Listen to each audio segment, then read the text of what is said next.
ഇന്ന് കുട്ടികളെ തോൽക്കാൻ പഠിപ്പിക്കാത്തതാണ് ഈ കാലഘട്ടത്തിൻ്റെ ദോഷം. മാതാപിതാക്കളെ, നിങ്ങളുടെ ദോഷം. എല്ലാവരും ജയിക്കണം, ഒന്നിച്ച് ജയിക്കണം, തോൽവി അറിയാതെ വളരണം. ശരിയല്ല. വിജയത്തിന് വേണ്ടി ഒരു പടിയാണ് തോൽവി. കോട്ടയം മന്ദിര ആശുപത്രിയിൽ ഒരു വാർഡ് തന്നെയുണ്ട് പരീക്ഷ എഴുതാൻ മടിക്കുന്ന, പേടിക്കുന്ന കുട്ടികൾക്ക് വേണ്ടി. ഞാൻ അവരെ കാണാൻ ചെല്ലും പറയാൻ, തിരുമേനി അപ്പച്ചാ എനിക്ക് പേടിയാണ്. നീ എന്തിനാ പേടിക്കുന്നത്?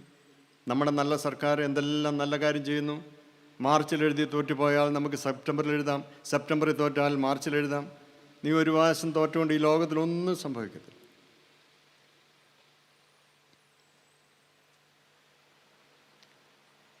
തോൽവി അറിയാതെ വളരരുത്, തോൽവി അറിഞ്ഞ് വളരണം, ദുഃഖമറിഞ്ഞ് വളരണം. മരണ വീടുകളിൽ പോകാത്ത കുട്ടികളുണ്ട്.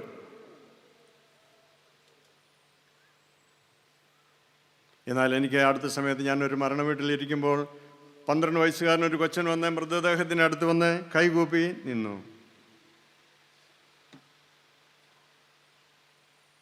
മൃതദേഹത്തെ കാണുക, ഞാനും ഇതുപോലെ മരിക്കണമെന്നൊരു ചിന്തയുണ്ടാകുക. അപ്പന്മാർ മരിക്കുമ്പോൾ മുഖം മൂടാൻ അറിയാൻ മേലാത്ത മക്കളുണ്ടെങ്കിലോ? തോൽക്കാൻ കുട്ടികളെ പഠിപ്പിക്കണം. ഗുജറാത്തിലെ ഒരു രക്തവ്യാപാരിയെക്കുറിച്ച് നിങ്ങൾ പത്രത്തിൽ വായിച്ചു കാണുമല്ലോ. അദ്ദേഹത്തിൻ്റെ മകനെ ജീവിതം പഠിപ്പിക്കാൻ ഒരു ചെറിയ തുകയും കൊടുത്ത് കേരളത്തിലേക്ക് അയച്ചിരിക്കുകയാണ്. എറണാകുളത്ത് താമസിച്ച് ദാരിദ്ര്യവും ദുഃഖവും വിഷമവും പണമില്ലായി മനസ്സിലാക്കണം. ഇന്ന് നമ്മുടെ പിള്ളേരെല്ലാം തൊട്ടാൽ പൊട്ടുന്ന കുട്ടികളാണ്. ജീവിതത്തിൻ്റെ പ്രതിസന്ധികളെ അഭിമുഖീകരിക്കാൻ അവർക്കറിയില്ല. കേജിൽ വളരുന്ന മുട്ടക്കോഴികളെ പോലെയാണതെല്ലാം. തൊട്ടാൽ ചുത്തുപോകും. പണ്ടൊക്കെ പോയി ചാകട, ഒരു പ്രയാസമില്ല പേരൻസിന് പറയാൻ, പോയി ചാകട. ഇന്നോ, അയ്യോ എൻ്റെ ദൈവമേ, കുഞ്ഞെ അങ്ങനെ പറയല്ലേ. ഒന്നും കേൾക്കാനോ മനസ്സിലാക്കാനോ പറ്റാത്ത, പ്രതിസന്ധികൾ അറിയാൻ മേലാതെ ജീവിക്കുന്ന കുട്ടികൾ, എക്സർസൈസ് ഇല്ലാത്ത കുട്ടികൾ, പള്ളിയില്ലാത്ത കുട്ടികൾ, ഒരു കൂദാശ അനുഭവത്തിൽ പങ്കെടുക്കാത്ത കുട്ടികൾ. എന്തിനീ കുട്ടികളെ ഇങ്ങനെ പഠിപ്പിക്കുന്നു? പടി പടി പടി പടി എന്ന് പറഞ്ഞ് 98 മാർക്ക് കിട്ടിയാലും where is the rest to? ഒട്ടുപിടിക്കാത്ത തമ്പുരാൻ്റെ കരുണയെന്ന് വിചാരിച്ചാൽ മതി. കളിക്കാൻ വിടത്തില്ല. ഇങ്ങനെ എന്തിന് കുട്ടികളെ വളർത്തുന്നു? നമ്മളാണ് ഈ കുട്ടികളെ ഇങ്ങനെ ആക്കിയത്. പ്രതിസന്ധികളിൽ ജീവിക്കാൻ കരുത്തുള്ളവരായിരിക്കണം. കന്യകമറിയാം കുരിശിൻ്റെ ചുവട്ടിലാണ് ഈ ഗ്രേസിൻ്റെ ഡെപ്ത് മനസ്സിലാക്കിയത്.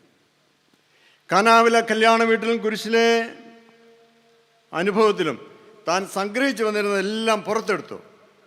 Mary's represent the whole humanity എന്ന് പറയും. ലോകത്തിന് വേണ്ടി ഈ രക്ഷകനെ ഏറ്റുവാങ്ങിയതാണ്. വിശ്വാസത്തിൻ്റെ ദൃഢതയിൽ ഉറച്ചു നിൽപ്പാൻ, പിടിച്ചു നിൽപ്പാൻ സാധിച്ചു. വടുതിക്കാറ്റാൽ വീണുപോകാവുന്ന അവസ്ഥകളിലെല്ലാം വിശ്വാസമാണ് മറിയത്തിനെ പിടിച്ചു നിൽപ്പാൻ സഹായിച്ചത്. പൗലോസ് അപ്പോസ്തലനോട് ചേർന്ന് നമുക്ക് പറയാം, ഞാൻ ആരെ വിശ്വസിക്കുന്നു എന്ന് ഞാൻ ഉറച്ചിരിക്കുന്നു, അവൻ എൻ്റെ ഉപനിധി അവസാനത്തോളം കാക്കും. ക്രിസ്തു സ്നേഹത്തിൽ നിന്ന് എന്നെ ആർക്ക് വേർപിരിക്കാൻ കഴിയും? ഇതൊരു പ്രേമമാണ്, ഇതൊരു സ്നേഹമാണ്, ഇതൊരു കൂട്ടായ്മയാണ്, ഇതൊരു യോജിപ്പാണ്. കഷ്ടതയോ നിന്നയോ പട്ടിണിയോ വാളോ ജയിലോ ഒരു ശക്തിക്കും. ഇതാണ് വിശ്വാസത്തിൻ്റെ അകക്കാമ്പ്. റിഹേഴ്സൽ ഇല്ലാത്ത ജീവിതമാണ് നമ്മുടേത്. ഇന്നലത്തെ പോലെയല്ല ഇന്നത്തെ പോലെയല്ല നാളെ. ഒരിക്കലും ഈ ദിവസം ഇനി മടങ്ങി വരത്തില്ല. ആർക്കും അങ്ങനെ ജീവിക്കാനും ഒക്കത്തില്ല. റിഹേഴ്സൽ ഇല്ലാത്ത നാടകമാണ് ഇന്നത്തെ നമ്മുടെ ജീവിതം. ഒരിക്കലും നമുക്ക് ഇന്നത്തെ ദിവസത്തിന് വേണ്ടി ഒരു റിഹേഴ്സൽ എടുക്കാൻ കഴിയത്തില്ല. ഓരോ ദിവസവും ഒരു പുതിയ ജീവിതം. ജീവിതത്തിൽ വടതിക്കാറ്റിൻ്റെ അനുഭവം, തെന്നിക്കാറ്റിൻ്റെ അനുഭവം ഉണ്ടാകും.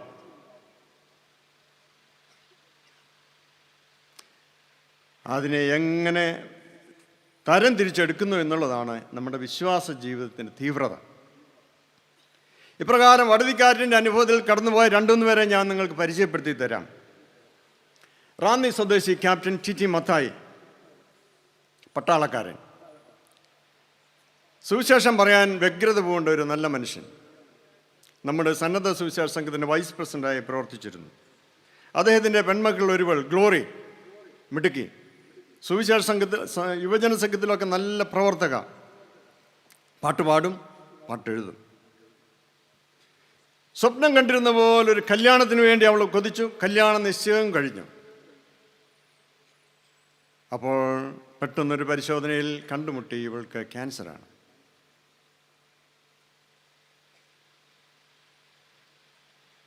അപ്പോൾ അവൾ പെന്നും കടലാസും എടുത്തുകൊണ്ട് എഴുതി അവളുടെ ഫെയ്ത്ത്, മരിച്ചു കഴിഞ്ഞാലുള്ള അനുഭവം എന്തായിരിക്കും എന്നുള്ളതിനെക്കുറിച്ച്. എന്നിട്ട് അവൾ പാടി, എൻ പ്രിയാ നിൻ പൊൻകരം എന്നെ താങ്ങി നടത്തിടുന്നതാൽ എൻ ജീവിത ഭാരങ്ങളാൽ കേഴണമോ ഈ പൂവിൽ, എൻ ജീവിത ഭാരങ്ങളാൽ കേഴണമോ ഈ പൂവിൽ, എൻ വേദന മാറിയിടുമേ, എൻ രോഗങ്ങൾ നീങ്ങിടുമേ, അങ്ങേ മാർവിൽ ചാരിടുമ്പോൾ ഞാനെന്തു ഭാഗ്യവാനായി, അങ്ങേ മാർവിൽ ചാരിടുമ്പോൾ ഞാനെന്തു ഭാഗ്യവാനായി. എൻ്റെ തോട്ടത്തിൽ നിന്ന് സുഗന്ധം വീശേണ്ടതിന് 4 ദിക്കിലും സുഗന്ധം പരത്തുവാൻ എന്നിൽ വീശുക. ഹാബെലിനെ പോലെ ഇവൾ വിശ്വാസത്തിൽ ഇന്നും സംസാരിക്കുന്നു. എത്ര ആളുകൾക്കാണ് ഈ പാട്ട് ആശ്വാസം പകരുന്നത്. കുറച്ച് നാളുകൾക്ക് മുമ്പ് ഞാൻ വെല്ലൂർ ആശുപത്രിയിലെ ഒരു ചാപ്ലിനായിരുന്നു. ശുശ്രൂഷ കഴിഞ്ഞ് പുറത്ത് വന്നപ്പോൾ 19 വയസ്സുകാരി ഒരു സുന്ദരിയായ പെൺകുട്ടി എൻ്റെ മുമ്പിൽ വന്നിട്ട് പറഞ്ഞു, എൻ്റെ പേര് അഞ്ജലി, ക്യാൻസർ ചികിത്സയ്ക്ക് വന്നതാണ്. അതിനടുത്ത് തന്നെ ഒരു ഡോക്ടർ എൻ്റെ കൂടെ പഠിച്ചതാണ്, സരസു എലിയാസ്. 2 പേരും ക്യാൻസർ ട്രീറ്റ്മെൻറ്റാണ്. പ്രാർത്ഥിക്കണം. എന്ത് പ്രാർത്ഥിക്കും? എങ്ങനെ പ്രാർത്ഥിക്കും? എങ്ങനെ ഇവരെ ആശ്വസിപ്പിക്കും? എനിക്ക് വളരെ ടെൻസ്ഡായിരുന്നു. എന്ത് പ്രാർത്ഥിക്കും? നല്ല സ്വപ്നം കാണുന്ന ഒരു കാലത്ത് മരണം മുമ്പിൽ നിന്ന് നിൽക്കുന്ന 2 പേര്. ഞാൻ അവരെ വടതിക്കാറ്റും തെന്നിക്കാറ്റും പറഞ്ഞ് ആശ്വസിപ്പിച്ചു. മരിച്ചു പോകുമെന്നുള്ള വിശ്വാസത്തിൽ അവരെ പറഞ്ഞു. മരണത്തിനപ്പുറമായിട്ടൊരു ജീവിതമുണ്ടെന്ന് അവരെ പഠിപ്പിച്ചു. കാനാവിലെ കല്യാണ വീട് പോലെയാണ്. സമൃദ്ധിയുടെ നടുവിൽ ഒരില്ലായ്മ. അവർക്ക് വീഞ്ഞില്ല മകനെ, വീഞ്ഞ് തീർന്നു പോയി. സമൂഹ മധ്യത്തിൽ അപഹാസ്യരാകുന്നൊരു അനുഭവം പോലെ, ഒരു മരണ വീട് പോലെ അവർക്ക് വീഞ്ഞില്ല. മറ്റൊരാളാണ് ഡോക്ടർ ശോശാമ്മ ഫിലിപ്പ്, അലക്സാണ്ടർ മാർത്തോമാ തിരുമേനിയുടെ സഹോദരി, നിസ്വാർത്ഥ സേവനി, സിഹോറായുടെ ജീവൻ, ഗ്രാമത്തിൻ്റെ ഹൃദയം തൊട്ടറിഞ്ഞൊരമ്മ, ഒരിക്കലും പ്രസവിക്കാത്തൊരു സ്ത്രീ. അവരെല്ലാവരും അവരെ അമ്മയായി കണക്കാക്കി. വലിയ തിരുമേനി എല്ലാ വർഷവും സിഹോറായി പോകും. സിഹോറായി പോകുന്നതിൻ്റെ പ്രധാനപ്പെട്ട കാര്യങ്ങൾ ഒന്ന് ഈ സഹോദരിയെ കൊടുക്കുകയാണ്. ആ വീട്ടിലെ മൂത്ത സന്തതിയായിരുന്ന തിരുമേനി, ബാക്കിയെല്ലാം സഹോദരിമാരാണ്. ഒരപ്പൻ്റെ സ്ഥാനത്ത് നിന്നാണ് തിരുമേനി സഹോദരിമാരെ കണ്ടത്. ഈ ശോശമ്മ കൊച്ചമ്മ കല്യാണപ്രായമായപ്പോൾ നല്ലൊരു വിവാഹം കോട്ടയത്തെ പാലത്തിങ്കൽ മിസ്റ്റർ ഫിലിപ്പ്. 3 മാസം കഴിഞ്ഞപ്പോൾ ഫിലിപ്പ് മരിച്ചുപോയി. ജീവിതം വീണു പോകുന്ന ഒരവസ്ഥ. കൊച്ചമ്മ മെഡിസിന് പഠിച്ചു. എന്ത് ചെയ്യണം? ഗ്രാമങ്ങളിലേക്ക് പോകുക. ജീവിതം തീർക്കാനുള്ളതല്ല, തുടരാൻ വേണ്ടിയുള്ളതാണ്. എത്രയോ ആളുകൾക്ക് അഭയം കൊടുക്കാൻ കഴിയും ഒരു ജീവിതം കൊണ്ട്. പഠിച്ചു. സമൂഹത്തിന് മുഴുവൻ അമ്മയായി അവൾ ജീവിച്ചു. മാർത്തോമാ സഭ മാനവസേവാ അവാർഡ് കൊടുത്ത് കൊച്ചമ്മയെ അനുമോദിച്ചു. കേരളത്തിൽ ക്രിസ്ത്യാനികൾ ഒരു പീഡയും സഹിക്കാതെ വളർന്നവരാണ്. വിശ്വാസം കാത്തുകൊള്ളുവാൻ നല്ല അനുഗ്രഹീതമായ ഒരു മണ്ണാക്കി ദൈവം കേരളത്തെയും ഇന്ത്യയും നമുക്ക് തന്നു. നമുക്ക് ഈ രാജ്യത്തോട് നന്ദി ഉണ്ടായിരിക്കണം. രാജാക്കന്മാരും ഭരണാധികാരികളും നമ്മളെ പുകഴ്ത്തിയിട്ടുണ്ട്. വിശാഖം തിരുനാൾ മഹാരാജാവ് പറഞ്ഞു, സുറിയാനിക്ക ക്രിസ്ത്യാനികളെ പോലെ ഈ രാജ്യത്തോട് കൂറുള്ളവരെ കണ്ടുകിട്ടാൻ പ്രയാസം.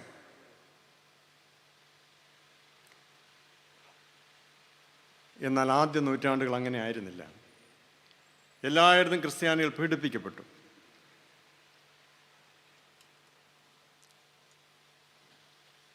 ജസ്റ്റിൻ എന്ന് പറയുന്ന ഒരു വിശുദ്ധനെ ഇപ്പോൾ സോഷ്യൽ മീഡിയയിൽ കാണിക്കുന്നുണ്ട്. ജസ്റ്റിൻ, ആ വിശുദ്ധൻ്റെ തൊലി ചെത്തിയാണ് എടുക്കുന്നത്. ചെത്തിക്കൊണ്ടിരിക്കുമ്പോഴും ക്രിസ്തു വിശ്വാസത്തിൽ തള്ളിപ്പറയാൻ പറയുന്നുണ്ട്.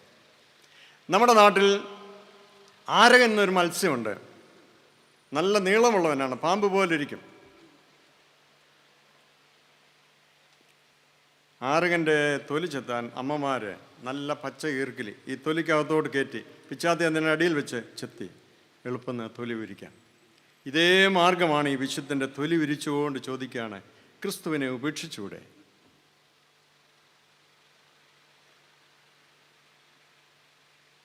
എന്നാൽ ജസ്റ്റിൻ്റെ മുഖം, ഈ ജസ്റ്റിൻ പിതാവിൻ്റെ മുഖം തേജസ്സുള്ളതായി കണ്ടു. സ്തെഫാനോസിനെ കല്ലെറിയുമ്പോൾ അവൻ്റെ മുഖം ശോഭിച്ചതുപോലെയായിരുന്നു ഈ വിശുദ്ധനായ പിതാവിൻ്റെ മുഖം. അക്ഷോഭ്യനായി അദ്ദേഹം അത് സഹായിക്കുന്നു. കൊടിയ കാറ്റ് ദേഹത്തടിക്കുമ്പോൾ വീണു പോകാതെ സുഗന്ധം പരത്തേണ്ടതിന് ഇന്നും തലമുറകളിലേക്ക് അത് സന്നിവേശിച്ചു കൊണ്ടിരിക്കുന്നു. ലോകം നമുക്ക് ചുറ്റും നിന്ന് നമ്മെ നോക്കുകയാണ്. നാം പറയുന്നതൊക്കെ ശരിയാണോ? ഞായറാഴ്ച ക്രിസ്ത്യാനികളെ തിങ്കളാഴ്ച നിങ്ങൾ അതുപോലെയാണോ? വിശ്വാസികൾ തങ്ങൾക്ക് നേരിടുന്ന ദുര്യോഗങ്ങൾ എന്ന് പറയുന്നതിനെ എങ്ങനെ സ്വീകരിക്കുന്നു? സുഗന്ധം വീശേണ്ടതിനെ അത് എന്നിലേക്ക് അടിക്കുക. ഇന്നും ഇറാഖിലും തുർക്കിയിലും വീടിൻ്റെ മുമ്പിൽ കതക് തുറക്കുമ്പോൾ പൊട്ടാവുന്ന പോലെ ബോംബ് തുറന്നു വെച്ചിട്ട് ആളുകൾ ഓടിക്കളയും. എന്നിട്ട് കതകിൽ മുട്ടും. ക്രിസ്ത്യാനി കതക് തുറക്കുമ്പോൾ കൂടോടെ വീടോടെ ചത്ത് ചാമ്പലായി പൊടിയും. വംശനാശം എന്ന് പറയുന്നത് വേരോടെ പിഴുത് കറയുന്ന അതേ അനുഭവത്തിലാണ്.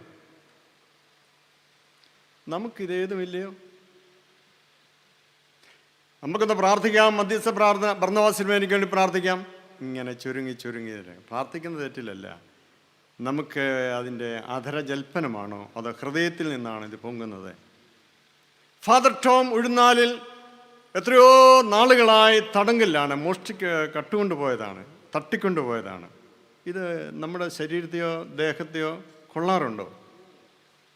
നമുക്കിത് തീവ്രമായ ഒരു മല്ലായി ദൈവത്തോട് പിടിക്കാൻ നമ്മൾക്ക് വേദനയുണ്ടോ?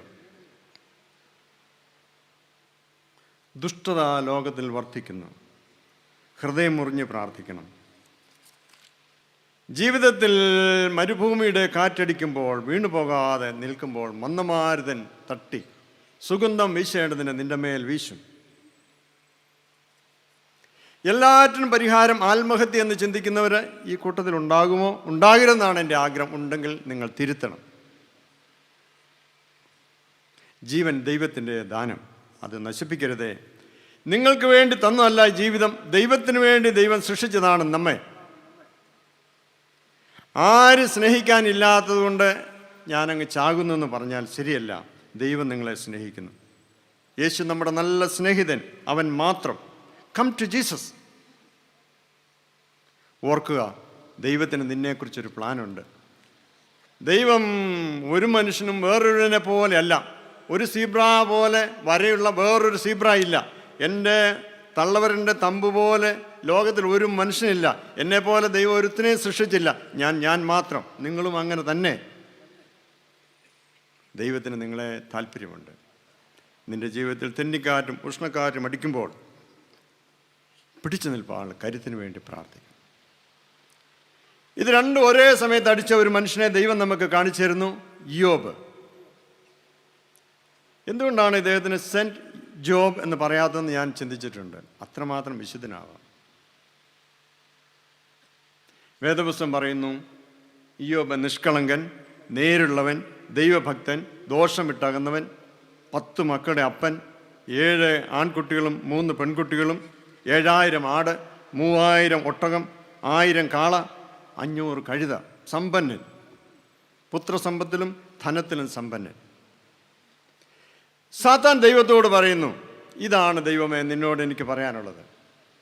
ധനവും സൗകര്യവും ആരോഗ്യവും ആയുസ്സും ഉള്ളപ്പോൾ എല്ലാവരും ദൈവത്തെ കുമ്പിടും, സ്തോത്രം 100 പ്രാവശ്യം പറയും. മാത്യു സിനിമേനി പറയാറുണ്ട്, നീ ഒരു സ്തോത്രം പറയുമ്പോൾ 10 പൈസ വെക്കാൻ പറ്റുമോ? ഓരോ സ്തോത്രത്തിനും വിലയുള്ളതാണ്.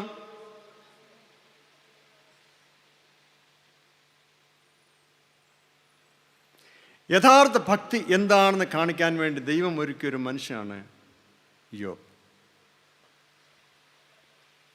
സാധാരണക്കാരനെ പോലെ ഇയ്യോബും കരഞ്ഞ് ദൈവത്തോട് പ്രാർത്ഥിച്ചു, അയ്യോ, ഞാൻ ജനിച്ച ദിവസവും ഒരാണുണ്ടായി എന്ന് പറഞ്ഞ് രാത്രി നശിച്ചു പോകട്ടെ. ഞാൻ ഗർഭപാത്രത്തിൽ വെച്ച് എന്തുകൊണ്ട് മരിക്കാതിരുന്നു? അയ്യോ, എൻ്റെ വ്യസനമൊന്ന് തൂക്കി നോക്കിയിരുന്നെങ്കിൽ. സാമ്പത്തിക തകർച്ച ഇന്നും നമ്മെ ബാധിക്കാറില്ലേ? ആരോഗ്യ ശോഷണം, ഭാര്യയുടെ തള്ളിപ്പറച്ചിൽ, കൂട്ടുകാരുടെ പരിഹാസം. സഭ മാറിയാൽ ഇതെല്ലാം തിരികെ കിട്ടുമെന്ന് പഠിപ്പിക്കുന്നവരുണ്ട്. ഓരോന്നും ഞാൻ കണ്ടവരാണ്. സാമ്പത്തിക തകർച്ച വന്ന് ഈ സഭ വിട്ടുപോയവരുണ്ട്. ആരോഗ്യം ശോഷിച്ചപ്പോൾ സഭ വിട്ടുപോയാൽ ശരിയാകുമെന്ന് പറഞ്ഞവരുണ്ട്, കബളിപ്പിച്ചവരുണ്ട്. നമ്മുടെ സഭയിൽ ഒരു ബസ്ക്യാമ മരണക്കിടക്കയിൽ കിടക്കുമ്പോൾ സഹോദരന്മാർ വന്ന് പറഞ്ഞു, സ്നാനപ്പെട്ടാൽ മതി, ഇത് ശരിയാകും. ആ കൊച്ചൻ പറഞ്ഞു, എനിക്ക് ജീവിക്കണ്ട, എൻ്റെ സഭയെയും വിശ്വാസത്തെയും ഞാൻ തള്ളി പറയത്തില്ല, ഞാൻ മരിക്കട്ടെ സഹോദരന്മാരെ, ഞാൻ മരിക്കട്ടെ, ഈ വിശ്വാസത്തിൽ ഞാൻ മരിക്കട്ടെ.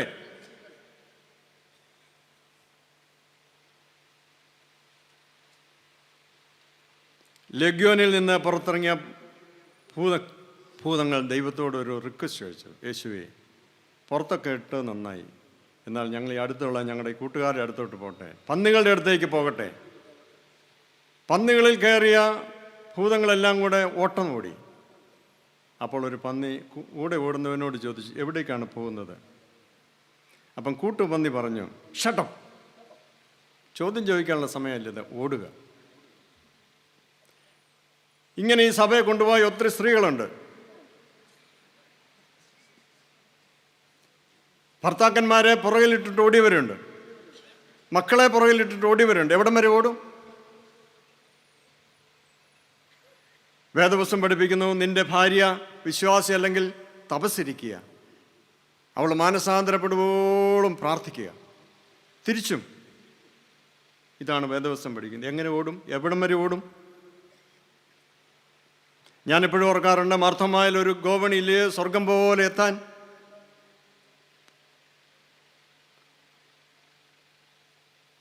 വിശ്വാസം ശോധന ചെയ്യപ്പെടും എന്ന് ചോദിക്കുമ്പോഴല്ല, നമ്മുടെ ഭൗതിക കാര്യത്തിൽ ശോഷണം സംഭവിക്കുമ്പോൾ ദൈവത്തെ വിട്ടുപോകുക, സഭയെ വിട്ടുപോകുക. ഭക്തനല്ലാത്ത ഒരുത്തിന് ഇതെല്ലാം വടതിക്കാറ്റിൻ്റെ അനുഭവമാണ്.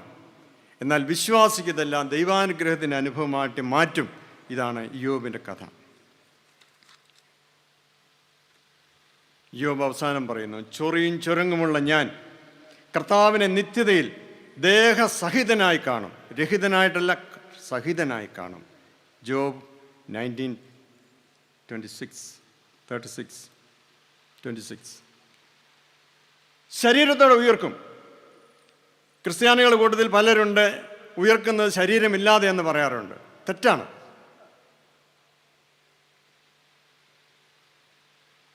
ദേഹസഹിതനായി ഞാൻ ദൈവത്തെ കാണും. ഇതാണ് സുഗന്ധം വീശുന്ന കാറ്റിൻ്റെ സൗരഭ്യം, കാറ്റിൻ്റെ ശബ്ദം.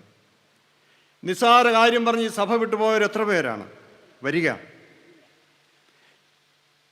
പള്ളിയിൽ കയറാതെ നടക്കുന്നവർ എത്ര പേർ? വരിക.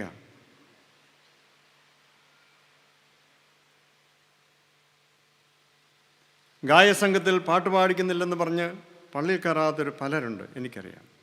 മടങ്ങി വരിക. ദൈവത്തിൻ്റെ ടെസ്റ്റ് ഡോസാണ് ഇയ്യോബ്. വിശ്വാസവും ദൈവഭക്തിയും തൻകാര്യ ലാഭത്തിന് ഒരുക്കുന്ന കപടവിശ്വാസികളെ എക്കാലവും തുറന്നു കാട്ടുന്ന പുസ്തകമാണ് ഇയ്യോബിൻ്റെ പുസ്തകം.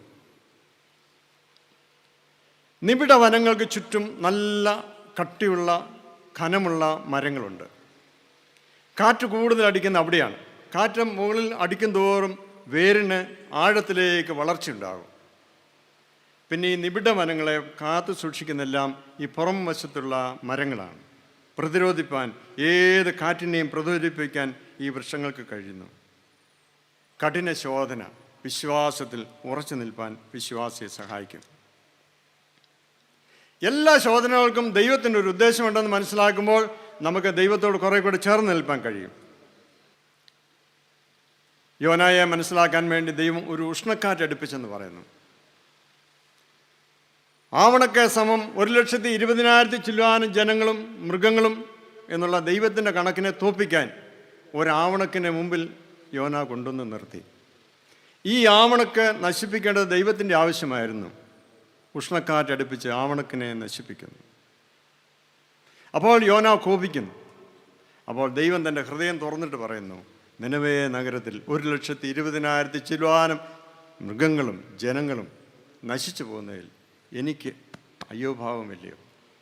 14-ാം തീയതി വലിയ തിരുമേനി യോനായെക്കുറിച്ച് പറഞ്ഞപ്പോൾ തിരുമേനി കഥ പറഞ്ഞ് തീർക്കുമ്പോൾ തിരുമേനി ചോദിക്കുന്നു, തിന്മയോടുള്ള നിൻ്റെ പ്രതികരണത്തിലൂടെയാണ് നന്മയുടെ ഭാവം നിന്നിൽ കാണുന്നത്. തിന്മയോടുള്ള നിൻ്റെ പ്രതികരണത്തിലാണ് നന്മയോടുള്ള നിൻ്റെ ഭാവം കാണേണ്ടത്. ഫാദർ ഗിവർഗീസ് വള്ളിക്കാട്ടിൽ എന്ന് പറഞ്ഞ ഒരു അച്ഛനെ ഞാൻ പരിചയപ്പെട്ടു.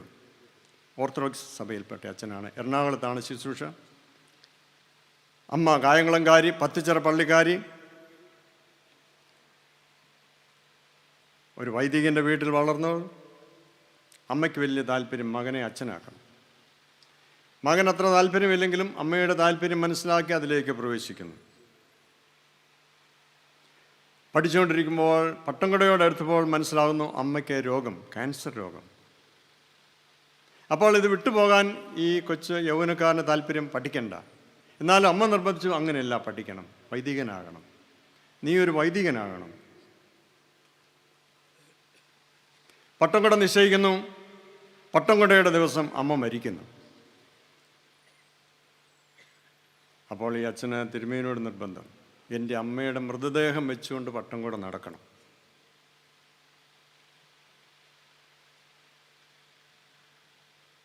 വടതിക്കാറ്റിൻ്റെ അനുഭവം അത് തെന്നിക്കാറ്റായി മാറണം. എൻ്റെ അമ്മയുടെ ജീവിതാഭിലാഷം, അമ്മയുടെ മൃതദേഹത്തിന് മുമ്പ് വിളിച്ചതിനെ എനിക്ക് ഈ ശുശ്രൂഷയിലേക്ക് പ്രവേശിക്കുമ്പോൾ സൗരഭ്യം പരത്താൻ വേണ്ടി ദൈവം തന്ന ഒരു കഠിന ശോധന, വിശ്വാസത്തിൽ എൻ്റെ ഉറപ്പ് കാണിക്കാൻ വേണ്ടി.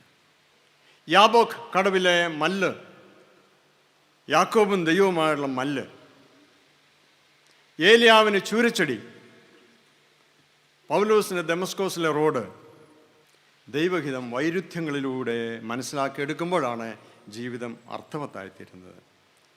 കഠിന ശോധനയുടെ മധ്യത്തിൽ നാം ജീവിക്കുമ്പോൾ വിശ്വാസത്തിൽ തളർച്ചയുണ്ടോ? ചുറ്റുപാടുമുള്ള ആളുകൾ നമ്മൾ വിശ്വാസികളാണെന്ന് പറയുമ്പോൾ നിന്റെ വിശ്വാസം എവിടെ?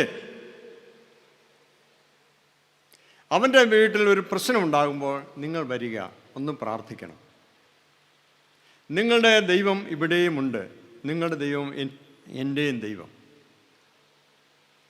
അപ്പോഴാണ് വിശ്വാസത്തിൻ്റെ സംരക്ഷകരായിരിക്കാൻ, വിശ്വാസത്തിൻ്റെ പ്രചാരകരായിരിക്കാൻ, വിശ്വാസത്തിൻ്റെ സാക്ഷികളായിരിക്കാൻ നമുക്ക് കഴിയുന്നത്. തൻകാര്യ നേട്ടത്തിന് വേണ്ടി, സ്വകാര്യ ലാഭത്തിന് വേണ്ടി വിശ്വാസം കൊണ്ടു നടത്തിയിട്ട് എത്ര നാളായി? ചോദിക്കാതൊരു ജന്മം, ചോദിക്കാതെ മാതാപിതാക്കൾ, ചോദിക്കാതെ ഒരു ജീവിക്കാനൊരു സമയം. ലോകത്തിലെല്ലാം തമ്പുരാൻ്റെ ഗിഫ്റ്റ് അല്ലാതെ എന്താ ഉള്ളത്? അത് തിരിച്ചറിയുമ്പോൾ ഏതനുഭവം വരട്ടെ ഞാൻ വിട്ടുപോകത്തില്ല, നിന്നോടുള്ള ബന്ധത്തിൽ വളരാൻ ഞാൻ സാധിക്കും എന്ന് പറയണം.